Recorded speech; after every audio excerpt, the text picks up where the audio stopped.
Thank you for coming, for so many of you coming at what the organizers themselves have told me is a very bad time, around about 4 o'clock, which is after most people have eaten, their blood pressure goes down, and all they want to do is sleep. So I'll start off, with the age-old trick of explaining a couple of anecdotes so people don't go to sleep. A lot of people say, in fact, a lot of people said to me, including English people, but also some Spanish people, when I first came here and I discovered, let's say, that there was a situation here, let's call it that, between Catalonia and the rest of Spain. They said, this is all a load of nonsense, nothing is going on here at all the fuss is being invented by a minority of Catalan nationalists, they always use that phrase, and that in reality everything is absolutely fine here in Spain, except for a few troublemakers. And, well, I know that's not true, but it's very difficult to explain to people living outside Catalonia why that isn't true.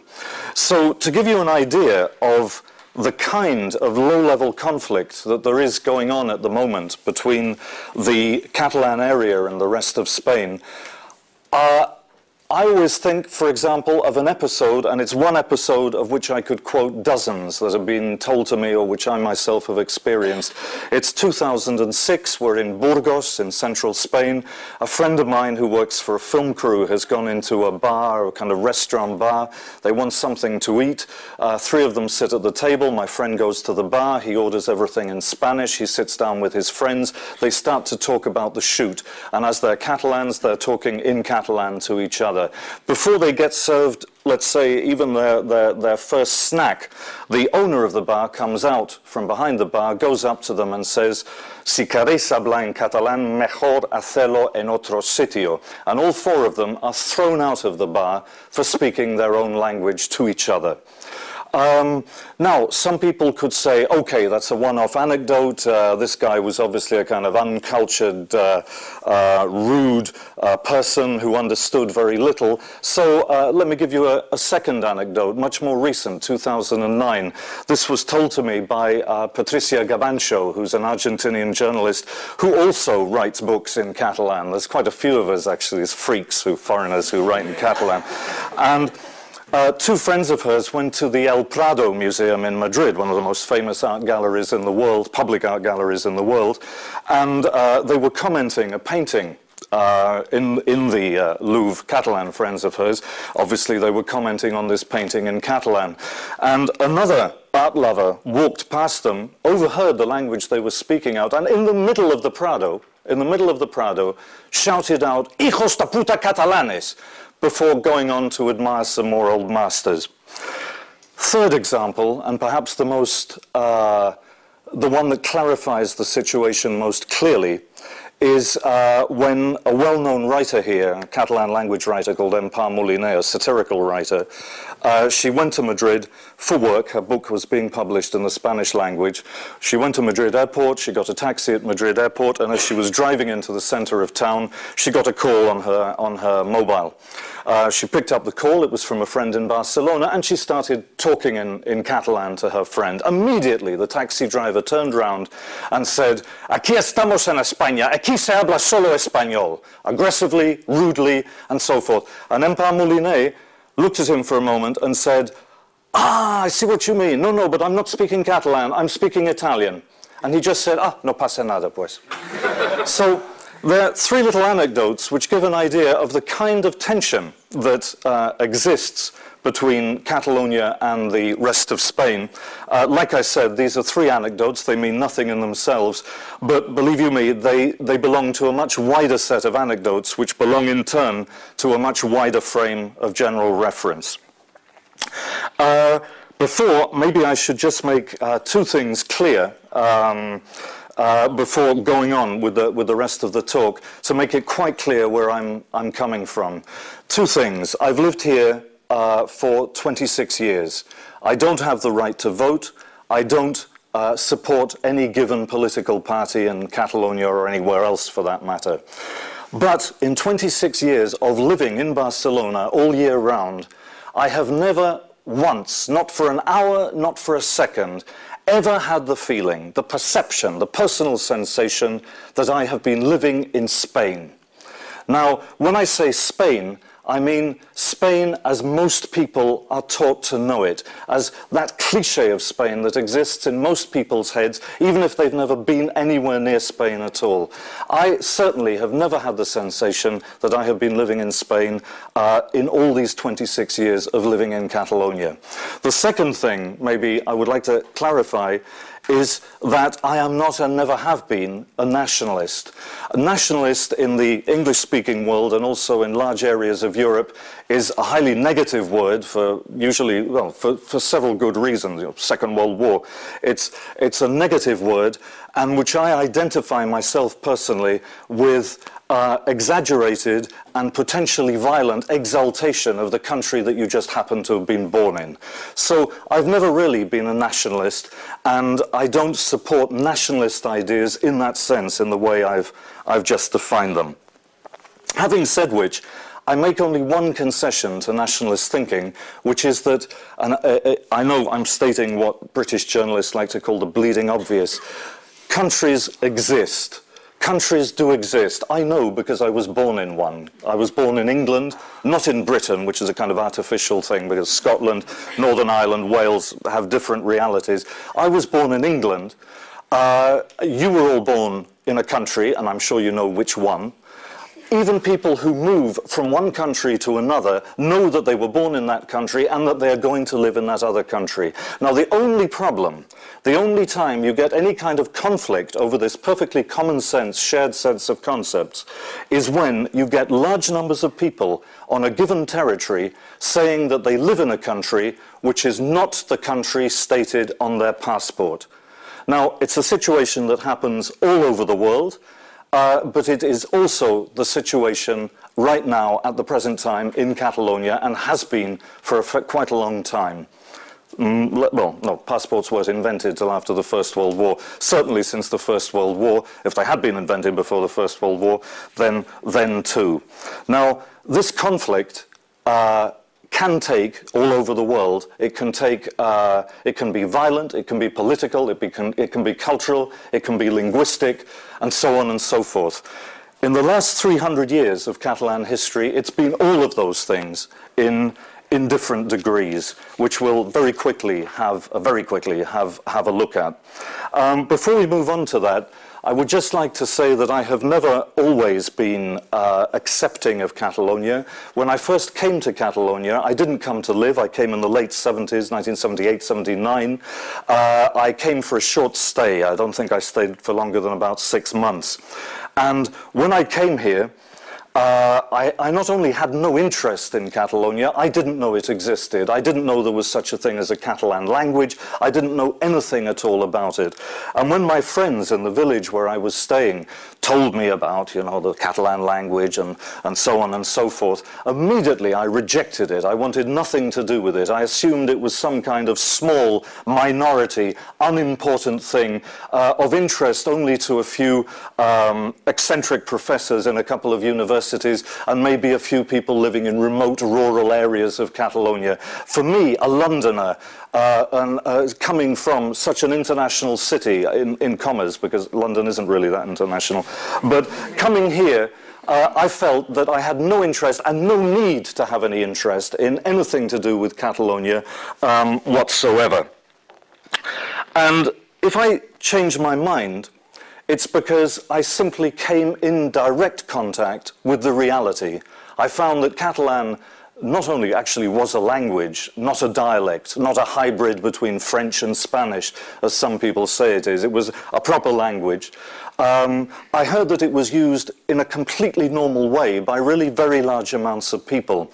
And the more I found out about it, when I found out it was actually spoken by millions of people, to date, about 9 million people today, that's 1 million up from 30 years ago, And also, I gradually found out that it was not only a language, it had also, like most other important languages of any kind, had generated its own cultural universe, linguistically differentiated and completely viable in music, in comics, in literature. It has the most extraordinary literature, the Catalan language, way out of proportion, in fact, in terms of quality and quantity, to the amount of people that actually speak Catalan. So I discovered all of that. Later I discovered things. A lot of people are surprised to hear that it's now the 19th language on the internet. There are 6,000 languages on the planet. So for Catalan to be the 19th language on the internet, some people find surprising. Anyway, after all that, I kind of changed my view 180 degrees. I decided to learn the language. I learnt it with this book, Teach Yourself Catalan, but also especially going out every day, because I had no common language with these people. I spoke no Spanish.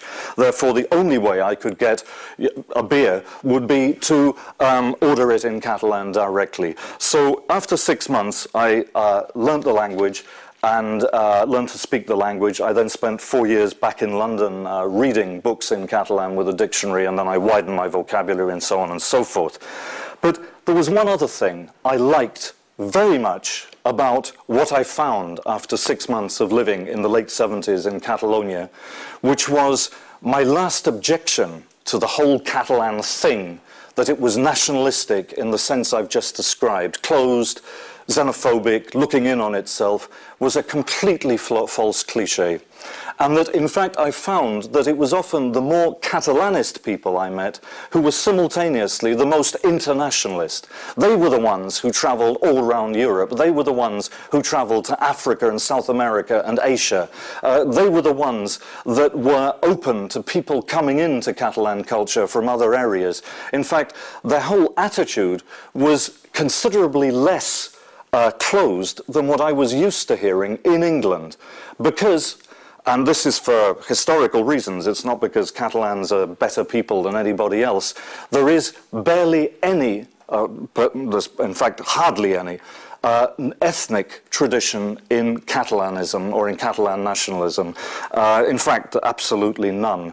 Their attitude, the attitude here towards being Catalan is almost exclusively based on a question of language and culture. To give you just one example, one idea of that, one of the best known, this happened in 2008, a 28-year-old woman who was born in Morocco and moved here when she was 8 years old. At 28, she won the most prestigious Catalan language literary award. Also, not only the most prestigious, but the one which had the largest amount of prize money, which is the only reason I feel envious of her all the time. Now, Najat El-Hashmi is now, 2 years later, at 30, absolutely part of the Catalan literary scene. She was welcomed with open arms by the Catalan press and the Catalan media. In fact, they almost said, what we want are more people like this. We want more people coming on board, because the more people that come on board, the more interesting and the more dynamic our culture is going to be. So that would be, I mean, this compared to the English attitude in the 1970s is complete, you know, the English attitude at that time was still sort of, oh, well, you know, things were much better in the 50s when we were all white. And that was really, so I found the Catalan attitude actually much more refreshing than the attitude I had been used to living normally, day by day, in London, from people in London and people in England generally. But of course, the question came up as to how did things get to be this way? Like, why was Catalonia like this? And why had I, who thought of myself as this incredibly well-informed guy, I was 19 years old and married, and I thought that I knew all I had to know about things in Europe. And here was an entire cultural universe on my own doorstep that I knew absolutely nothing about. So over these 6 months back in the 1970s, I started piecing together to give myself a kind of image of how things had got that way. And I found, and I'm just going to give you now the whole of Catalan history in about 7 or 8 minutes. what I found was that I had been taught that in the peninsula, in the 10th century, it was conquered by the Portuguese and the Castilians. The Portuguese came down the west side of the strip of the peninsula, the Iberian Peninsula, from what's now Galicia, and they created Portugal. And the Castilians came down from what is now Asturias, came down the central strip of the peninsula and created what is now Spain. Nobody had ever bothered to explain to me that on the eastern strip of the Iberian Peninsula, another bunch of people had come fighting their way down, reclaiming land for Christendom and themselves, mainly themselves. And they had come down the eastern strip, had taken Catalonia, the Valencian area down to Alicante, and the Balearic Islands, and that this formed, in fact, the third wave of the reconquest, and yet it had remained completely hidden from the schoolbook or schoolboy version of history that I had been taught.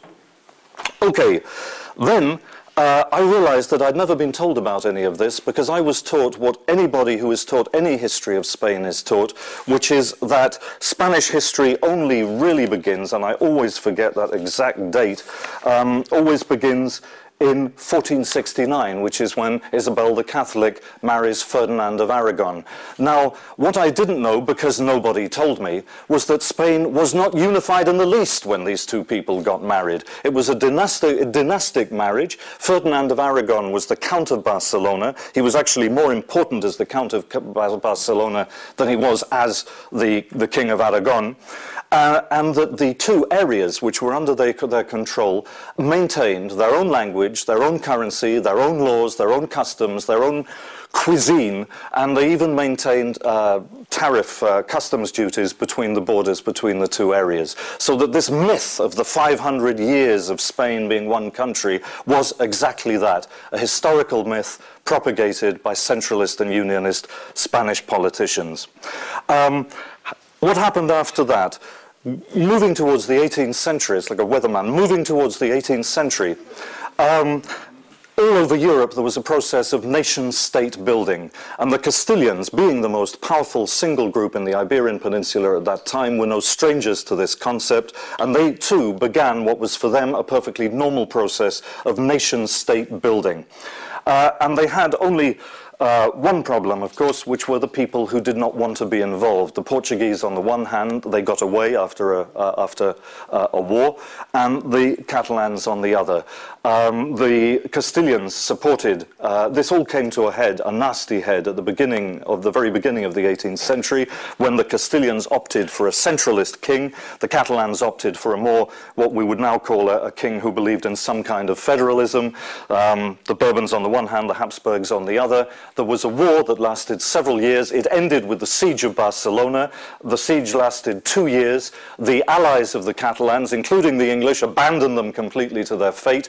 And the Spanish troops, the Castilian troops, aided by French troops, entered Barcelona, as you probably know, on 11th of September, 1714, which is why last Saturday lots of people were having demonstrations in Barcelona. It was the Catalan National Day, which celebrates the defeat of the country and the loss of all its freedoms.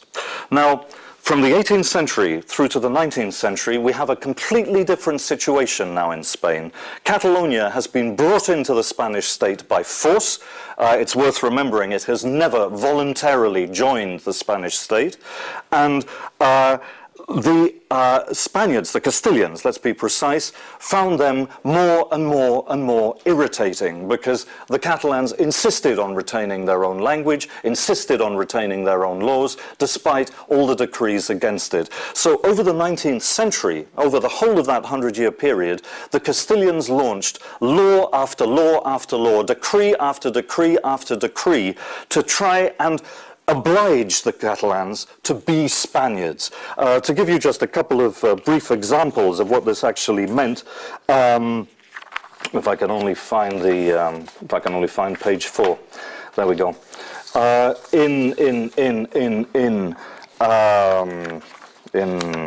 When was that? Yes, in 1881, for example, any legal document written in Catalan, from a testament to a tram ticket, was declared null and void officially. In 1896, it was forbidden to speak Catalan, and remember, in 1896, the immense majority of the population did not speak any Spanish at all. They spoke only Catalan. It was forbidden to speak in Catalan in public places and on the telephone.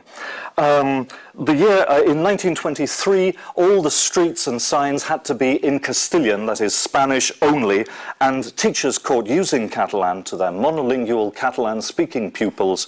These teachers were sacked on the spot if discovered.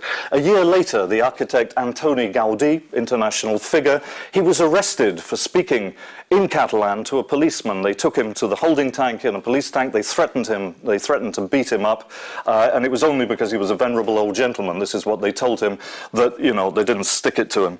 And they said to him, in fact, they said, "What's the matter with you? Can't you speak Spanish? Why don't you speak Spanish to us?" And Antoni Gaudí, who, belonging to the Catalan middle classes, did in fact know how to speak Spanish, said, "Yes, of course I know how to speak Spanish. I just don't want to."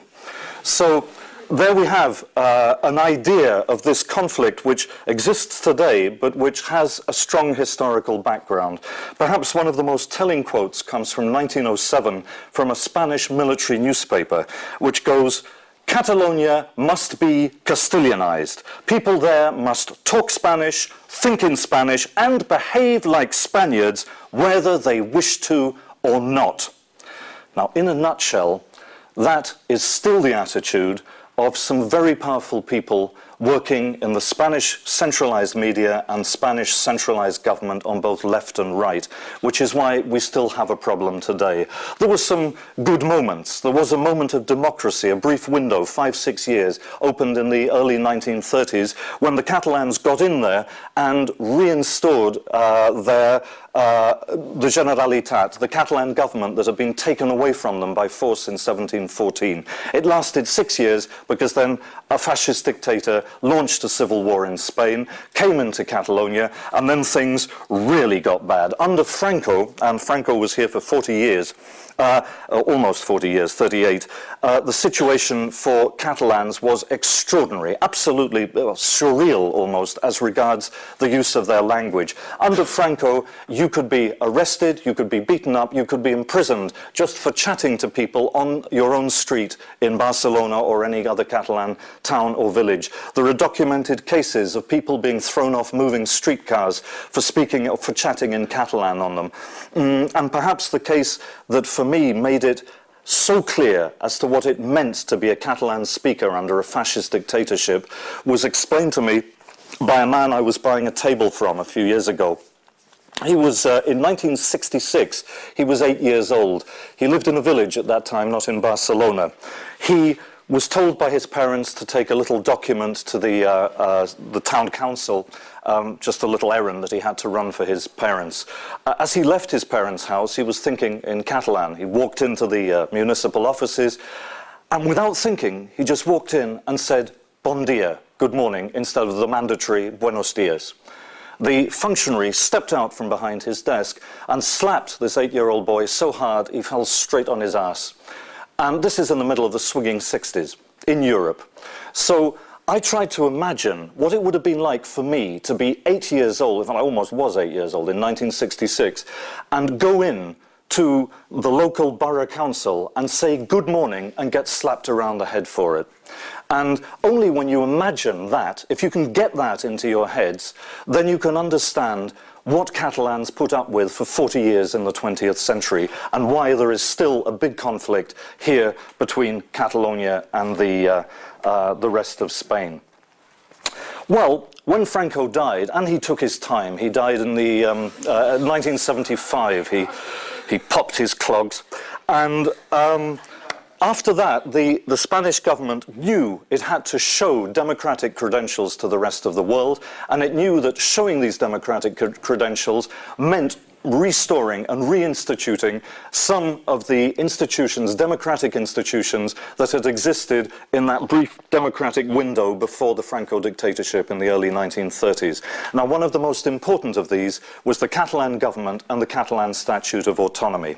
Now, the terrible thing was, at the time, that apart from the fact that most of Spain was against the restoration of this, was the military. The military was still obsessed, many of them still are, with the idea of a completely unified and uniform Spain. Anything that moves out of that, that could even make it look as if Spain was not one single unified chunk of earth, they immediately started making, well, they started, you know, waving sabers around. So, what the government decided to do is put in place what is currently the political situation or the political structure in Spain. They decided, they came up with this idea that as we can't just give autonomy only to the Catalans and the Basques, who were the ones who had it before Franco, we're going to give autonomy to absolutely everybody. We're going to give not 2 autonomous governments and 2 statutes of autonomy. We're going to give 17 of these things, including to regions of Spain which not only never asked for one, they would never even have dreamed of asking for one. And there they were. Suddenly they had their own autonomous government and their own statute of autonomy. 17 of them. Now, the thinking behind that was that if you have 17 autonomous governments, when the Catalans and the Basques start making their claims for more autonomy, they're going to have a limit on those claims, because otherwise it's going to make the others look bad. So, in other words, everything gets watered down, and that solves the whole problem. The King of Spain is on record of being so happy with this situation that he actually, you know, he opened a bottle of champagne with the then President of Spain, Adolfo Suarez, because he thought this was such a brilliant solution to the Catalan and Basque problem. Okay, so for the last 30 years, that's what we've had in Catalonia and what we've had in the whole of Spain in general, these 17 autonomies. And what people have discovered over time, especially in Catalonia, that this whole system of the autonomies is just a wonderful way for Spanish central government to have its cake and eat it. Because even the areas that they give control to of the Catalan government, if the Catalan government does something that they don't like, they just put in a decree and try and change it immediately from central government. So it's not federalism, it's not really even autonomy, it's not really one thing nor the other.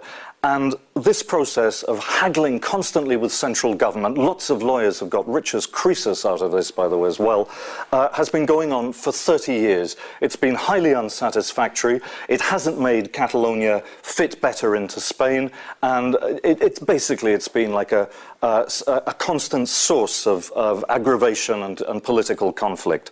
So, in order to solve this problem, and now we're getting right up to the present and why there are more people who want independence for Catalonia now than ever in its history, is that the Catalans decided in 2005, the political parties got together and decided to draw up a new statute of autonomy, a serious one that would make Catalonia almost a semi-federal state within Spain, more or less the status which the Basque Country enjoys at the moment.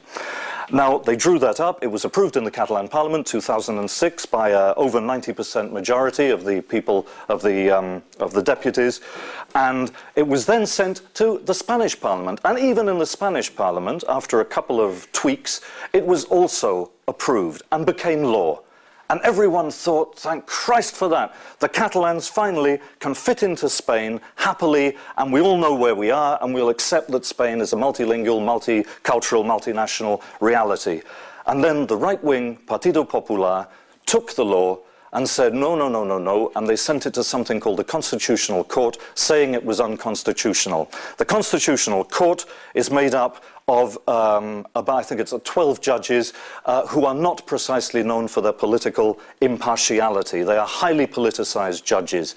What did they do? They took this law that would have solved everything in theory, they sat on it for 4 years, and then they released a decree which saying, we do not accept some of the most important, some of the most key clauses in the Catalan Statute of Autonomy, with the result that this new Statute of Autonomy was worse in some respects than the post-Franco one, and worse in some respects even than the pre-Franco Statute of Autonomy in 1931. So the Catalans reacted. And they reacted in many different ways. One thing they started doing since the end of 2009 was they started organizing ballots, unofficial ballots, for independence. They started in one small village up the coast of the north of Barcelona, and this has now taken place over 200 towns, cities and villages around Catalonia. Anyone on the municipal register can vote in these unofficial ballots. Special attention was paid to the new communities coming in from South America, Africa and North Africa and Eastern Europe to encourage them to vote, yes or no, that was obviously up to them, but to vote and to participate, because most Catalans have a very clear idea that they do not doubt that the future of their country includes very much these new communities within it, and that without these new communities on side, they won't be able to, no one will be able to do anything. So these went through. Again, they're still going on, by the way. The final ballot will be in Barcelona in 2011, April 2011. That's one thing they did. Another thing they did was have a huge demonstration just after the judges had made their vote. 10th of July of this year, 1.5 million people went on the streets of Barcelona. That's not only the biggest demonstration in the history of the city, it's also the biggest demonstration in the whole of Europe since the VE Day celebrations in Paris.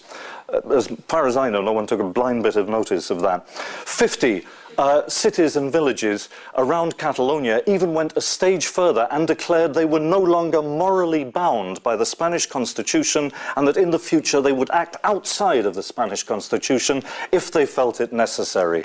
And finally, we have the emergence of two more political parties that are independentist.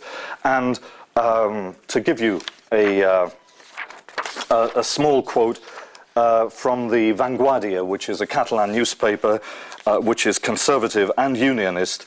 And in July of this year, they ran a survey, and the question was, if you could vote for Catalan independence in a referendum, a serious referendum, what would you vote? 47% said they would vote yes, 36% said they would vote no. What the survey didn't say was that of those 36%, the majority want a federal status, or at least a lot more autonomy for Catalonia. But having explained all this, for me personally, living here, what I find the most dangerous thing in all this, and the reason, in fact, why I too would vote for independence, given half a chance, is this hatred, these flecks of hatred being spat at us from the rest of Spain. These anecdotes that I've explained, I'm quite sure are to do with the work of a minority section of the Spanish population. But without any doubt, and I quote a recent Catalan historian on this, Josep Maria Soler i Sabater, the attitude in general in Spain, and this is almost, this has been investigated, is, and this is his quote, he said, it's a little bit like the attitude towards Jewish people in Austria before the Second World War. You couldn't really be a good Austrian and defend the Jews before the Second World War. And in the whole of Spain now, the attitude is a bit like that. You can't really say anything good about the Catalans and be considered a good Spaniard.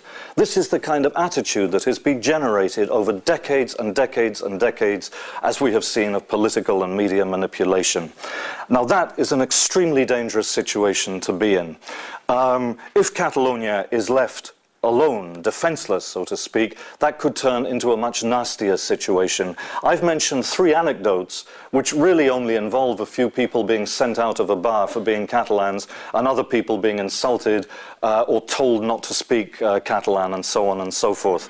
But I have also heard nastier anecdotes. I've heard groups of teenagers going to Madrid on school trips who've been threatened with violence for speaking to Catalan to each other on the metro, for example. I've heard directly from the horse's mouth, so to speak, of a Catalan taxi driver who went to visit with his obvious Barcelona taxi to Saragossa. His friends in Saragossa told him to take the taxi away out of sight because otherwise it would be trashed if people saw a Catalan taxi on the streets of Saragossa.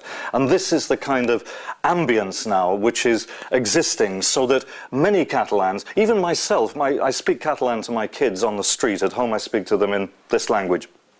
But on the street, I speak to them in Catalan. So I haven't been to Spain, in fact, for a couple of years. But if I were to go to Spain with my kids, I would not necessarily be insulted, turned out of a bar, shortchanged, etc., etc., etc. But I know that it might happen.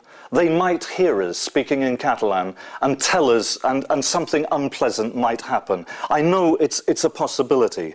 So for that reason, I feel much freer travelling from Catalonia to Portugal, or Catalonia to England, or Catalonia to Holland, or Catalonia to Germany, than I do travelling from Catalonia to Spain.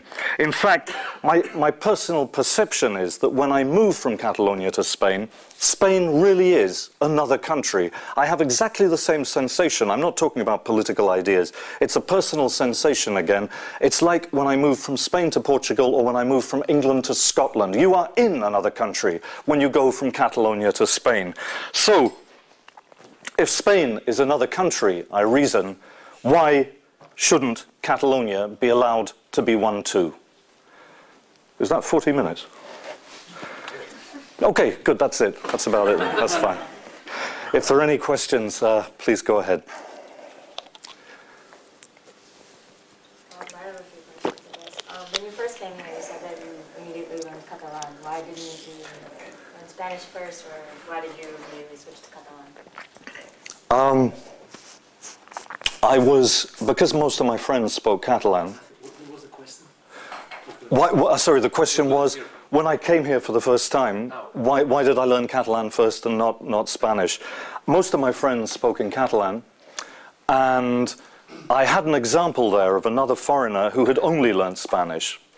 And therefore, what I noticed was that basically everyone he knew, including his own wife, had to change language in order to speak to him. Yeah. And I decided, well, I don't want to do this. You know, I don't care if it's a smaller language, whatever the hell that means, you know. I want to speak to these people directly in their own language. It was basically that kind of thing. And there were other elements as well. I mean, in 1978, everything was very confused. So Catalan people would say, oh, we're so proud that you're learning our language. And then they'd go, hey, but you know, it's going to be dead in the year 2000, you know, because everybody thought anything could happen, you know. And the other thing was, and maybe that perhaps clinched it for me, the only Catalan who really wanted me to learn Spanish, and I know this is unfair to Spanish speakers because he was not representative of, in fact he was a native Catalan speaker himself, but he was a member of Fuerza Nueva, which at the time was the local fascist party, you know, and he had brill-creamed hair, he went around with a big Spanish flag in a car, he carried a gun, and I thought, now this is the only guy, you know, who really wants me to learn Spanish first, so that helped as well. Well, I'm from Puerto Rico, so I see a lot of similarities with the case, even though our case is a bit different and things. But one of our major problems is that we depend so much economically from the United States, and we're kind of like this glorified colony.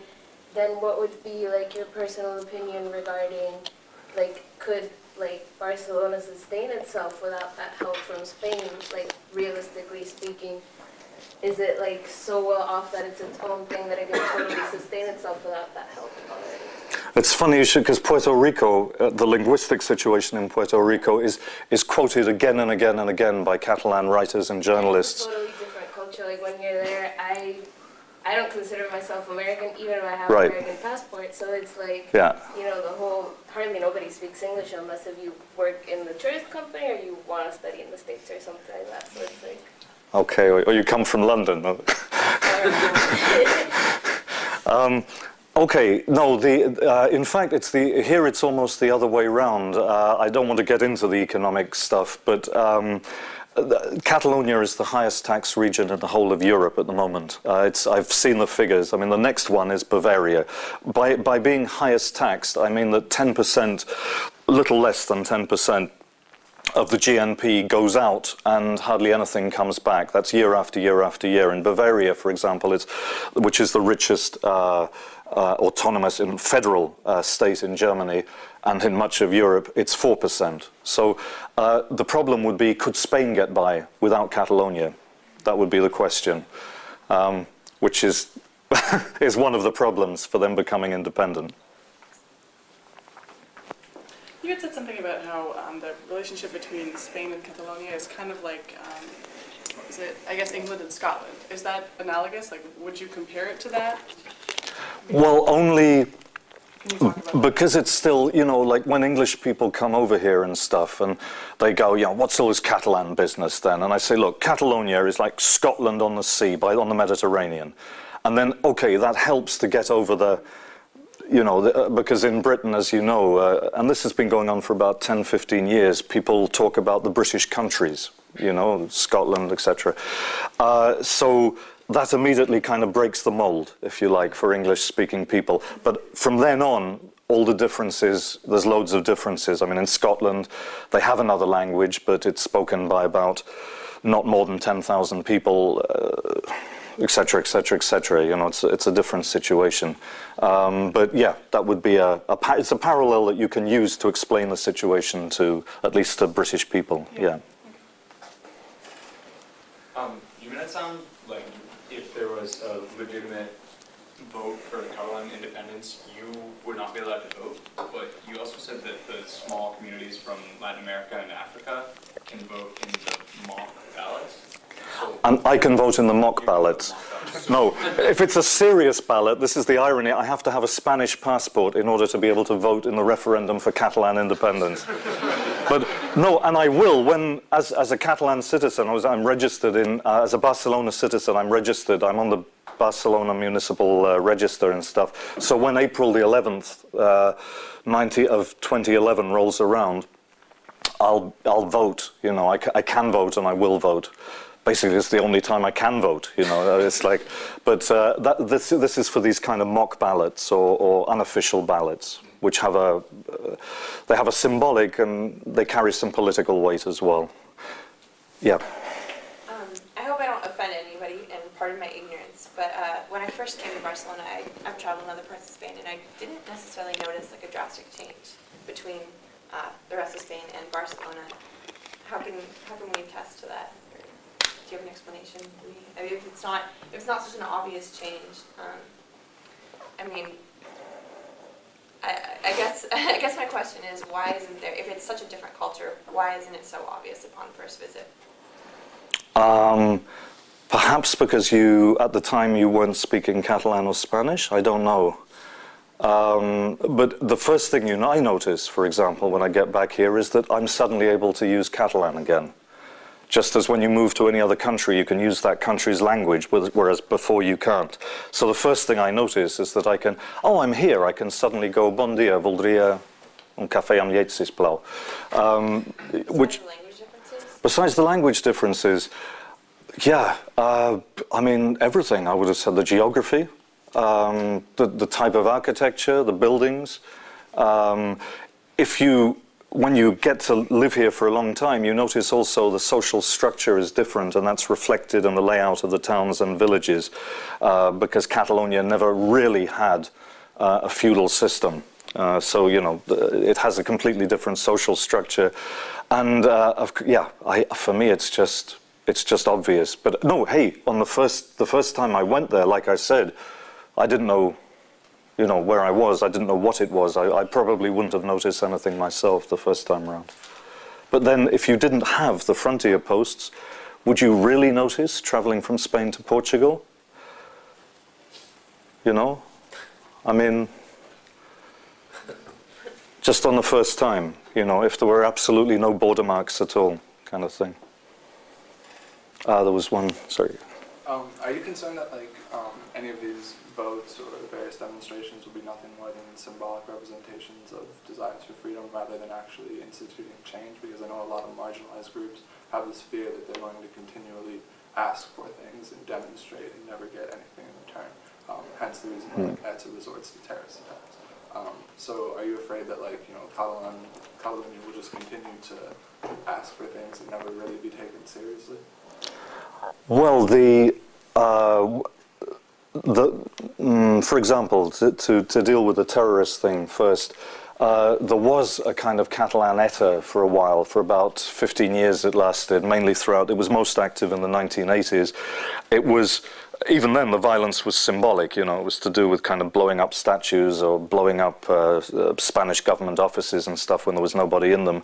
They killed one person by accident, they killed a lot more of themselves because they didn't know how to make the bombs properly and stuff. And the thing is, it was completely rejected by the immense majority of Catalan people, so that didn't work. So the idea, what has happened with these unofficial ballots, the first one was interesting, because there you have this tiny village, Arenys de Munt it's called, organizing this tiny little ballot, and the Spanish government gets so upset that they try to ban it. And then they try to postpone it. And then the Falange, the remainder of Franco's fascist paramilitary party, they turn up to the place. And this becomes international news. And the Spanish government starts getting so nervous, I mean, it's almost like Asterix, you know, I mean, this tiny little town, that then they changed their strategy completely, and their attitude was to put out a lot of propaganda belittling and saying that none of this mattered and all the rest of it. But I have seen the people who are involved in these activities, because when I go and if I present a book, I travel around quite a lot, and you end up talking to the people organizing these ballots and so on and so forth. And just the enthusiasm and the, the energy they're putting into this. You're talking about volunteers all across the board. Many of these volunteers have problems with their own city council, whose political party doesn't want the ballot to take place. And they just go on and on and on and put in an enormous amount of work. And when you just see that atmosphere of kind of positive energy, if you like, all these people doing all this stuff, it makes you realize that this is not just purely symbolic, that it's actually to do with people on the ground organizing themselves, getting to know each other, finding out who shares a similar idea, and so on and so forth. So that in itself means there's now a whole network of organized groups that do not belong to any particular political party, and that in itself is quite important. It's also put independence on the political map in Catalonia. You know, there's even political parties which before would never have talked about independence now have to make it very clear where they stand on that issue, whereas before they just hushed it up. Does that? And there was one more. Well, I guess my question is more just, even if there is a vote for independence, what is the next step to get Spain to agree to it? Despite, I mean, short of like an armed conflict or some sort of international conflict, because if Spain never agrees to let Catalonia go independent, even if they vote for independence, it seems like it's all for naught. No, there have been books that describing a kind of politico-fictional possibility. What would happen. Personally, I think the most likely thing is that when independence becomes a majority issue in the Catalan Parliament, there will be probably, maybe even within a very few years, a unilateral declaration of independence on the part of the Catalan Parliament. By then they will have made contact with Brussels, because there is no question of Catalonia remaining outside of the European Union. The European Union has mechanisms on its in its documents for this kind of case. And my own guess is that one country before Catalonia is going to have to take the step, like Flanders or Scotland. And when that happens, things will move very fast. I mean, the only thing we know in Europe about these, about new countries being created, because lots have been created in the last 15 years, is that things move very fast when they move. It's like in 24 hours, you've suddenly got another country on the map. And I think it's going to be something like that when it happens. If it happens. There was sorry, there's you. That was my question. Oh, that was your question, okay. How difficult would the transition be, bureaucratically, for Catalan to be independent? Would all of a sudden the police be like, oh wait, who's paying us? Oh wait, we don't have an army. There's all these. Would that be a smooth transition, or that could be figured out? Well, I don't know when the Bosnian War was going on, there were graffiti up in Madrid saying Catalans remember Sarajevo. So, there is obviously some people who would adopt a violent attitude to the whole thing. There's a Catalan police force. Most of the police here are either municipal or belong to the Catalan government. Very few are actually responsible to the central government. So the police have already they're already on side, so to speak. The military is another question. When the new statute was being debated, a high-ranking military officer in Madrid suggested that the only solution would be a military invasion of Catalonia. And, you know, Zapatero, the president, sacked him immediately and stuff. But, hey, he'd said it, you know what I mean? But the statistics are more hopeful, because the Spanish army now is not the Spanish army in 1979. The Spanish army now forms part of NATO. It has to obey orders that go above the Spanish king, who is the official head of the armed forces. And in recent surveys, only 24% of the Spanish population outside Catalonia say they would be in favor of military intervention. So I don't think they would send the tanks in. But you never know. You know, people do talk about that a lot, about that possibility, because people still remember the 1981 coup d'etat very clearly. I remember it very clearly because a good friend of mine in this Catalan village, you know, he just saw what was going on, and he just started packing his bags to go. You know, it failed, but you never know. You never know. But I don't think it'll happen. I don't think there'll be any violence. Catalan seems to have a sort of dual identity. On the one hand, it's marginalized by Spain, but on the other hand, within Barcelona, it's kind of the language of more socioeconomic, like, I guess, a better socioeconomic situation, because, like, a lot of people who, like, immigrated here from Latin America speak Castilian. And so I was wondering how you think this kind of dual linguistic identity could possibly affect Catalonia's success as an independent nation, like having it being kind of two things at once, like marginalized and yet a sign of like socioeconomic success, you know? Well, the situation of Catalan inside Catalonia is really complex, and it's so complex that none of the cliches work, you know. A section of the bourgeoisie is Spanish-speaking because they think of Catalonia as a kind of peasant language. Another section of the bourgeoisie, or the upper middle classes, whatever you want to call them, are very pro-Catalan, but right-wing, conservative, but pro-Catalan, even pro-independence in some cases.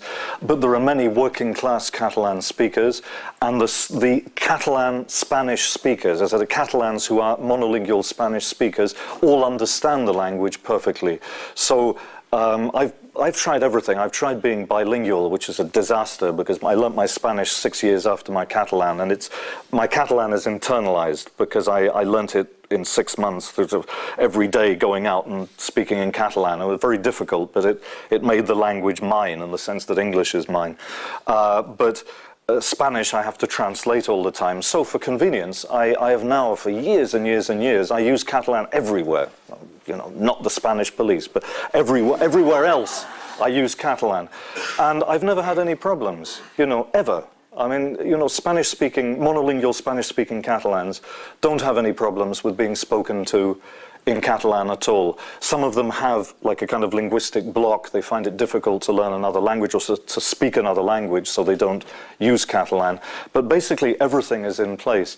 The fascinating thing, though, is the reaction of the new Catalans, as they're now called, which is the 1,200,000 people who've moved into the country in the last 10 years, mainly from Latin America, Africa, North Africa, and Eastern Europe.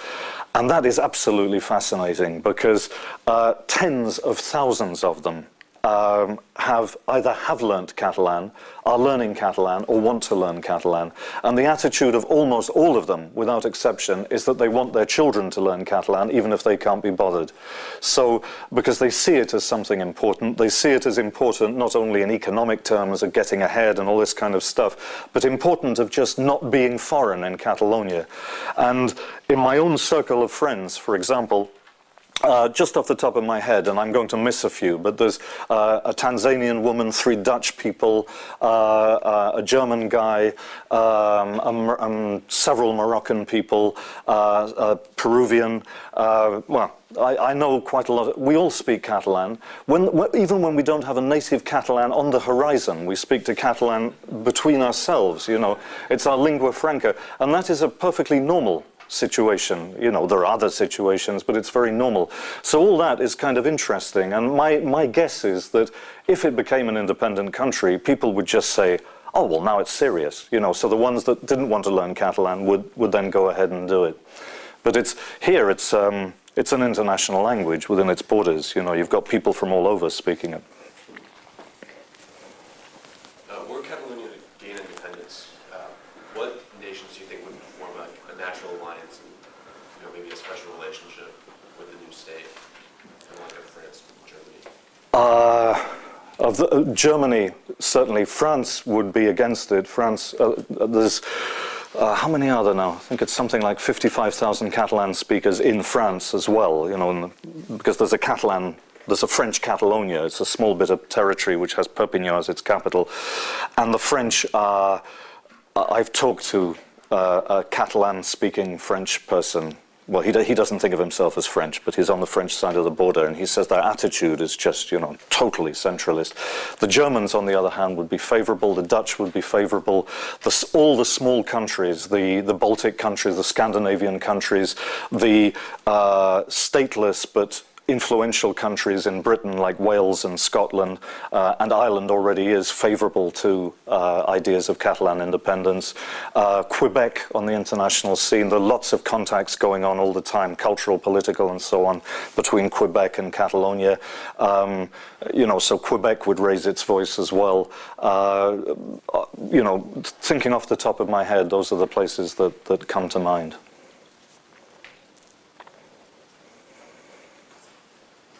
Yeah, sorry.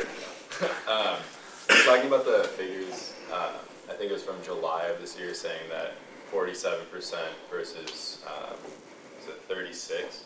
And I think one of our professors here actually said that on one of the more recent surveys, it said that there was a 7-point switch, where it went from 47 to 40, 36 to 43.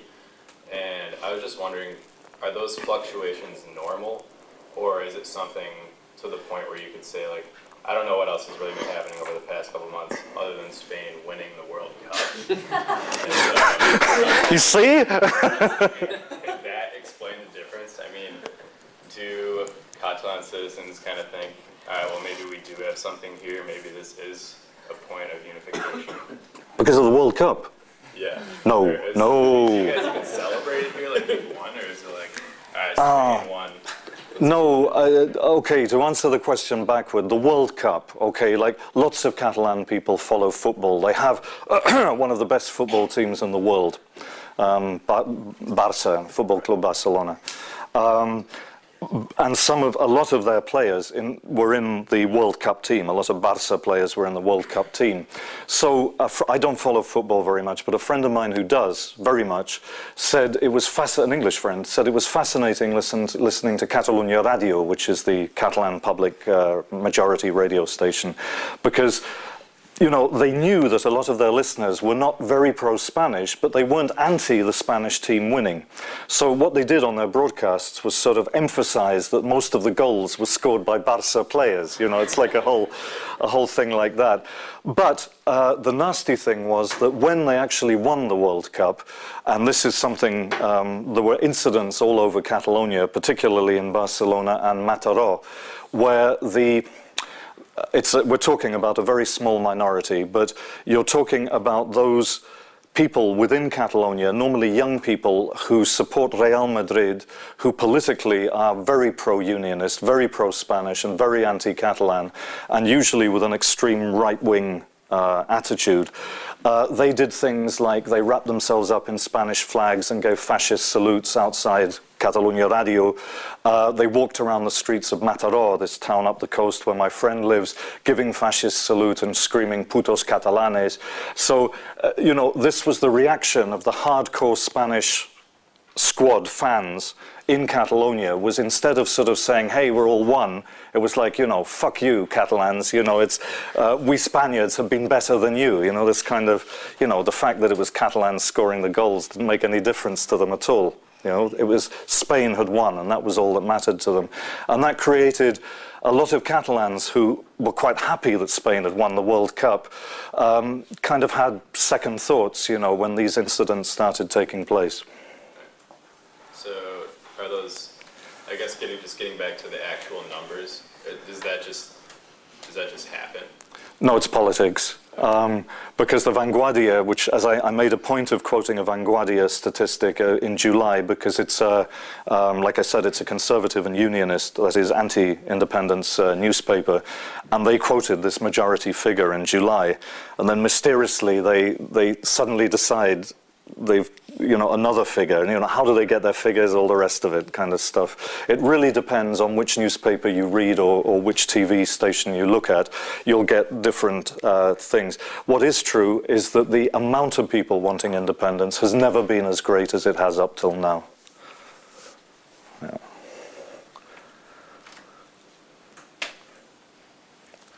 Okay. Is that what you reckon? They suffered enough. Okay, thanks very much. Thank you for